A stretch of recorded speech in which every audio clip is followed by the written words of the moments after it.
Welcome to சாய்கினிஷ் media. இன்றைக்கி நம்ம சேனலில் தேங்காய் பாலும் கேரட்டும் உருளைக்கிழங்கும் போட்டு தேங்காய் பால் சாதம் எப்படி பண்ணலான்னு சட்டுன்னு எப்படி பண்ணலாம் பார்க்கலாம். ஒரு குக்கர் எடுத்துக்கோங்க. குக்கரில் ஒரு 3 ஸ்பூன் தேங்காய் எண்ணெய் ஆட் பண்ணிக்கிட்டேன்.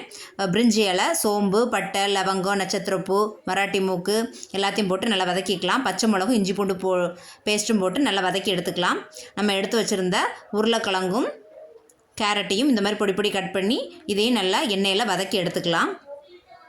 எண்ணெயில் நல்லா வதக்கி எடுத்ததுக்கப்புறவு ஒரு 3 கப்பு போல் வாட்டர் ஆட் பண்ணியிருக்கேன்.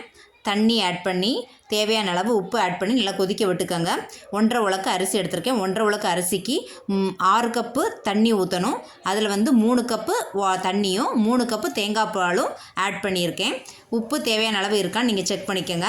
இவ்வளோ தான். குக்கரை மூடி 3 விசில் வேக வச்சு எடுத்துக்கலாம். நம்மளுடைய தேங்காய் பால் கேரட் உருளைக்கிழங்கு சாதம் ரெடி ஆயிடுச்சு. நீங்களும் உங்கள் வீட்டில் ரெடி பண்ணி பார்த்துட்டு கமெண்ட்டில் சொல்லுங்கள். பாய், see you, take care.